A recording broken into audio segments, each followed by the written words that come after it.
Welcome back to my channel. I am K to the But welcome back to K-Body Action. Today I'm checking out this video. It's called the top 10 best anime character introduction in anime. So without further ado, let's get into this video quick and fast, people.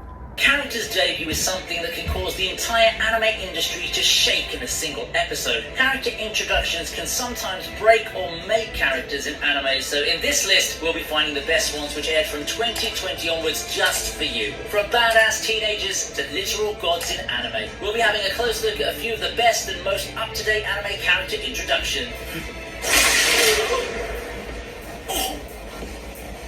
After Dakemichi was being beaten to a pulp by Giyomasa, Mikey arrives at Draken looking like the badasses they are, and suddenly Giyomasa takes a knee to the stomach. Everyone's silent and not even dared to fight back, making sure that these two aren't just any ordinary delinquents. This scene shows just how much Mikey and Draken are respected by every member of Thorman, and their mere presence brings respect and fear. Mikey's introduction made everyone clueless at first, but then displayed Mikey's authority, ruthlessness, and a weird habit of giving weird nicknames. It gives viewers a sense of excitement as a new overpowered character joins in. It's no longer about normal middle schoolers. We're back with 13-year-olds who will make you cry.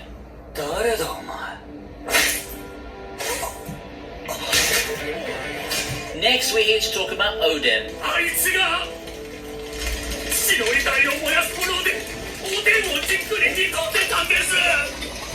Oden was introduced in an interesting manner. A guy who forgoes modern norms and follows his own way, and that personality is deeply highlighted in his introduction. A scene that truly highlights this was at the cremation of his close friend, where instead of normally grieving, he instead opted to eat by using the cremated fire to his food. Now, others might find that disrespectful, but Oden is different, as he's a man of his own who only follows his own path, and to him that was his way of grieving, and his way of having one last meal with his dear old friend. What we also got a glimpse of are his desires and dreams of freedom from the isolated island that he can't leave from. A wonderful episode that really showcased his overall character and personality, and it magnificently hits its mark in those categories. Yes, it might not be as hype as the others, but this debut surely solidified his character for future events to come.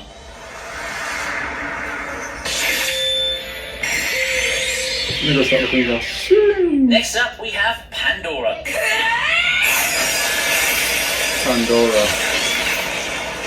This is almost definitely not just responsible for Emilia's whole backstory and the incidents surrounding the Bond of Ice OVA. Granted, she didn't come alone, but she just blows Regulus out of the water in terms of being overpowered, and we saw how strong Regulus was in the first episode of Season 2. Pandora and Gyus never really had a chance. Even after they pulled out all the stops to protect Emilia, they were light years away from beating the witch. And there's no shame in that though. I mean, have you seen what Pandora can do? How do you beat being able to rewrite reality? Oh, she can also bring herself back to life too. Manipulating senses and memories seems to be the least broken amongst the things in her arsenal, and that's very telling.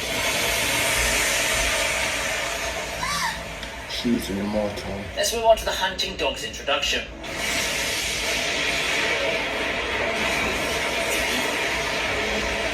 The scene started when a group of people stormed a military camp, dropping capsules from the sky. The hunting dogs were formally introduced to be the cream of the crop of the nation's military units. This scene is expertly choreographed, with each member of the group showcasing their unique skills and fighting styles. The animation is top-notch, with each movement and attack conveyed with breathtaking detail. The introduction sets the stage for an intense and thrilling storyline, with the hunting dogs poised to become formidable opponents for the series' protagonists. Overall, it's an exciting and gripping introduction that leaves a lasting impression.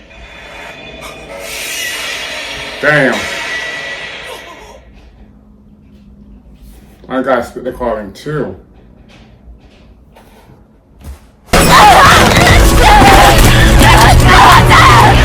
The scene starts with a beautiful and mesmerizing piano piece. Unbeknownst to us though that this was actually the introduction of Million Knives in the show. A harrowing cloaked figure whose role in the story was solidified the moment he was shown on screen by simply decapitating and slicing people up left and right with no sign of remorse nor doubt. A fitting villain that's the complete opposite of Vash. His majestic and soft voice contrasting his violent and murderous nature was really captured in this introduction. An incredible show of power which is befitting for a villain such as him. Million Knives, a name that he, without a doubt, certainly earned. Next, we have Kokushibo's introduction. Oh my god. We've witnessed the Lone Moon's meeting, which we may admit Oh, is a that's bit of an it. anticlimax for the demons, as they were quickly obliterated by Muzan. However, as the Swordsmith village arc now opens its doors to every week, we get to see the Upper Moon's meeting. The rest of the Upper Moons were introduced in this episode as well, but none did it better than the demon within demons, Upper Moon 1. Kokushibo. Kokushibo's introduction was nothing short of intense, as he immediately puts a stop to Akaza and Doma's banter. The eerie music, the face-off between him and Akaza, the animation, and even his eyes blend in so well that you can't help but feel the tension between the two Upper Moons. Kokushibo's introduction cemented his position and authority as Upper Moon 1. Even his one-liner after Akaza told him he'll kill him is perhaps one of the coldest lines in Demon Slayer yet. Akaza could do nothing but stand in frustration, as Kokushibo shows the rest of the Upper Moons and the viewers that he is him. 私の言いたいことは分かったか? Finally, the last of the Dark Trio in anime has been animated, and by no one else other than the master animators themselves, MAPPA.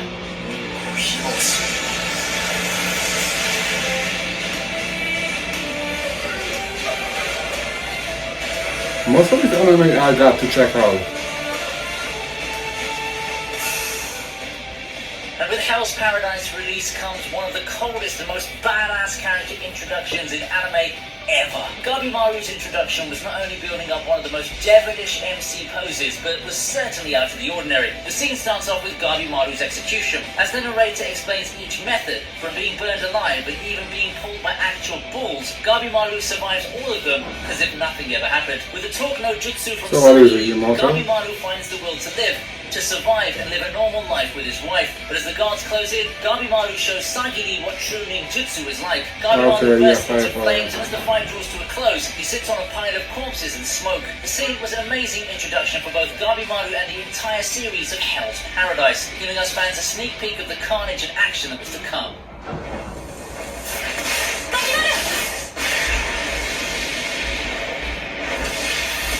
God damn. Every member of Tokyo's Special Division 4 has their own distinct introduction, which follows a relatively cool debut compared to other characters.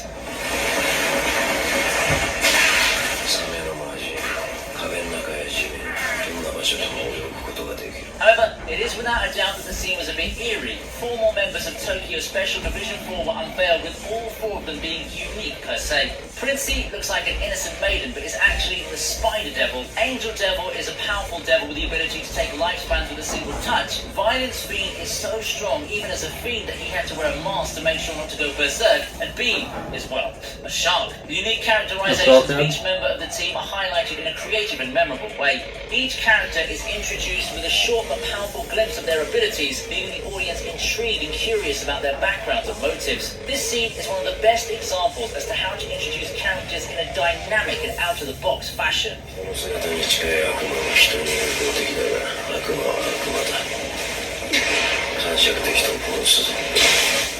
Allstead was introduced in episode 8, where he literally forced a dragon to go away just by using a piercing death stare, but he got another introduction in episode 2, and this scene made everyone fall in love with the series.